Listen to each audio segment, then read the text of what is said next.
somewhere this also ties in with the kind of schemes the government has brought in, and how administratively this will be implemented on ground. Now, since we're talking about administration, you have a point of view on how our administration should function going forward as we are setting our goals for the next 25 years, let's say 2047 and 100 years of our independence. Do you think there has to be some amount of a systemic change, which is also important to take us as a nation forward?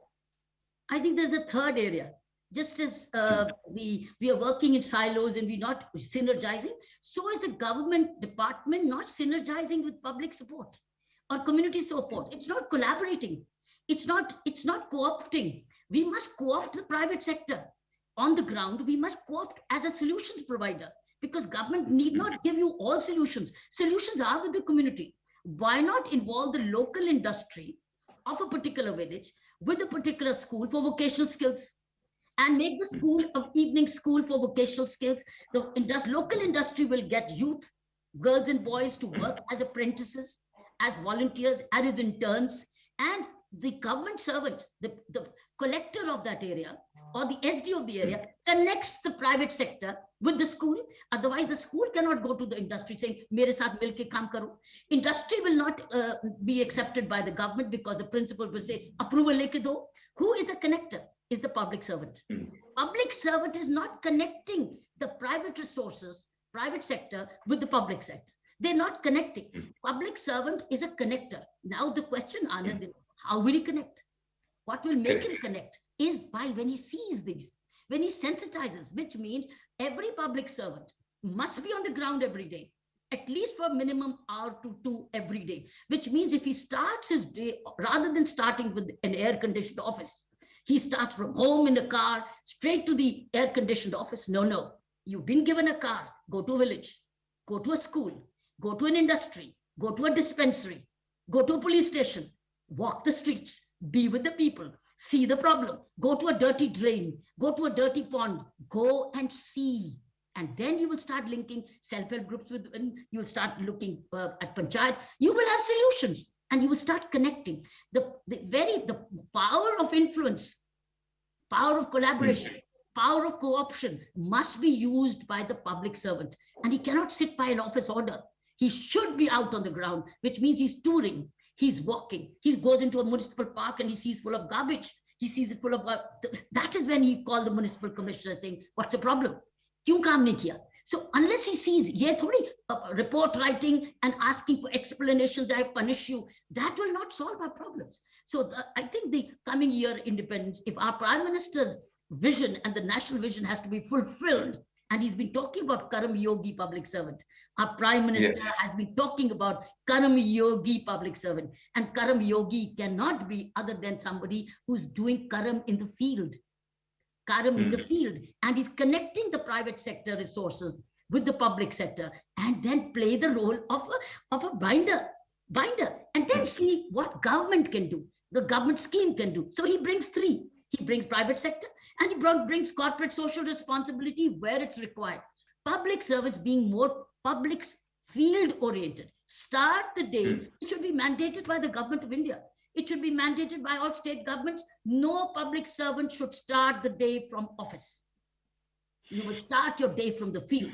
1 hour, inform the control room where you are and decide what you do, and then come and solve problems in the office. So problem, no, you may not, we may find the solution in the field Mm, itself, because people are solution provider. mm. So you're saying governance and improving the quality of delivery at no cost. It's just that little things that we need to change.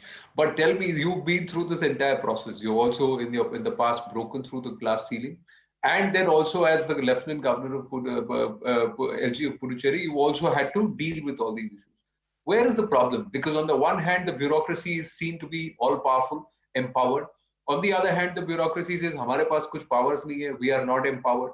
So does the answer lie somewhere in between, or is it purely on the intent of the person on the chair? It's the intent of the person in the chair, the willingness, the sense of ownership, sense of responsibility, and love for the work. If he values his or her work, he will go to the field. But if he's looking as being a babu, then he'll come to the air-conditioned office, watch the television, read a magazine, read the newspaper first, and अपने आप को पहले चाय लेगा, breakfast लेगा, PN को बोल देगा अभी मैं busy. But the bureaucrat, and the higher rank, the better. The All India Civil Services should give the lead in this. In the IAS and the IPS of the day, they are the leaders. Imagine a DGP visiting, starting the day with the visit of a police station. Can there be any police station violating human rights? Imagine a chief secretary and the secretaries of respective departments visiting their respective departments every day morning. Can the system be lax? No way. You try and do this in the next 3 months.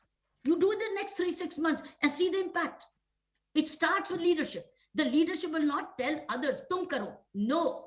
Once the chief secretary does, once the secretary of education does, once the municipal commissioner secretary does, once the collector does, once the SP does, once the DGP does, everybody else will do.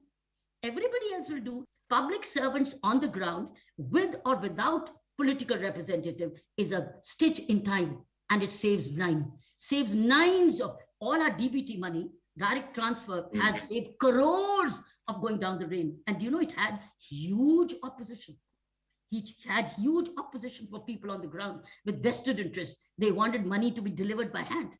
But when we stood on to say the government of India was strong, crores of money have gone straight to the banks of the poorest of the poor, and they have money in the bank. So what I'm saying is, I am only just making a little caveat and a caution that while we give a clarion call to the public servants, they must invite and they must co-opt the public servant and let him know we are there. Let him join. But if he does not join, then the onus is on him. Secondly, if he obstructs, then he has to be dealt with. But as I said, if the chief secretaries are on ground, the DGP is on ground, the juniors are protected.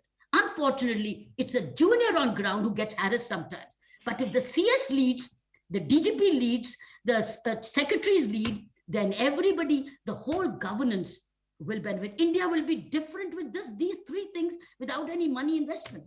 On this occasion of 74 years of our independence, what is your idea of Bharat?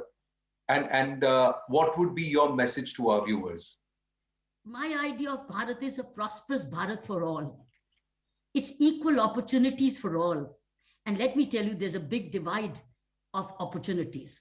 The rural and the urban, the rich and the poor, the literate and the illiterate, the men and the women, and the regions. I'm looking for a prosperous Bharat, which is equitable for all, a call from length and breadth of this country. I think that's it. And that will happen only when some of these non-financial costing practices are adopted. We always look for, where's the budget? No, you don't need a budget. You need feet on ground. You need heart at the right place. You need hands working. The head, the heart, and the hands all have to work together, connecting. So my idea of coming Bharat is a prosperous Bharat, which is equitable for all. It distinguishes from none, provides opportunities equally, and then it has people who also respect the opportunities and optimally utilize them. You very rightly said. Even Krishna in the Bhagavad Gita has ranked Karma Yoga, or being a Karma Yogi, higher than just being a Bhakti Yogi. And he says that you go ahead and do your work. वो निष्काम कर्म जो कहते हैं, do it with the right intent. The results will come through, but you will also get the benefits at a higher spiritual level. So on that note, Kiranji, always a pleasure to speak to you. Thank you very much. Happy Independence Day. Happy Independence Day. Thank you so much, Anand. Thank you.